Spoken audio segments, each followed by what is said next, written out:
തങ്ങളുടെ വിവാഹ വാർഷിക ദിനത്തിൽ ദിലീപിനൊപ്പമുള്ള ചിത്രങ്ങൾ പങ്കുവച്ചെത്തിയിരിക്കുകയാണ് കാവ്യ മാധവൻ. തൻ്റെ ഇൻസ്റ്റഗ്രാം പേജിലാണ് കാവ്യ ചിത്രങ്ങൾ പങ്കുവച്ചത്. ഒരു ഹൃദയത്തിൻ്റെ ഇമോജിയും ഒരു കേക്കിൻ്റെ ഇമോജിയും മാത്രം അടിക്കുറിപ്പായി നൽകിയാണ് കാവ്യ മാധവൻ വിവാഹ വാർഷിക ദിനത്തെ അടയാളപ്പെടുത്തിയത്. പതിവ് പോലെ കമൻറ്റ് സെക്ഷൻ ഓഫാക്കിയാണ് താരം ദിലീപിനൊപ്പമുള്ള ചിത്രങ്ങൾ പങ്കുവച്ചിട്ടുള്ളത്. ഒരേ നിറത്തിലുള്ള വസ്ത്രങ്ങൾ ധരിച്ചാണ് താരങ്ങൾ ഫോട്ടോയ്ക്ക് പോസ്റ്റ് ചെയ്തിരിക്കുന്നത്. ബ്ലാക്ക് ആൻഡ് വൈറ്റ് കളർ തീമിൽ ദിലീപും വെള്ള ചുരിദാറിലാണ് കാവ്യയും എത്തിയത്. 8 വർഷം മുമ്പാണ് ദിലീപും കാവ്യമാധവനും വിവാഹിതരായത്. അപ്രതീക്ഷിതമായി ഫേസ്ബുക്ക് ലൈവിലെത്തിയാണ് ദിലീപ് തൻ്റെ വിവാഹ വാർത്ത ആരാധകരെ അറിയിച്ചത്.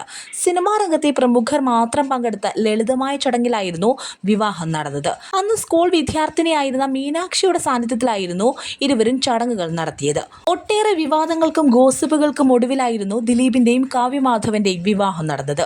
ദിലീപുമായുള്ള വിവാഹത്തിന് ശേഷം സിനിമയിൽ നിന്ന് അകന്നു നിൽക്കുകയാണ് ഇന്ന് കാവ്യ.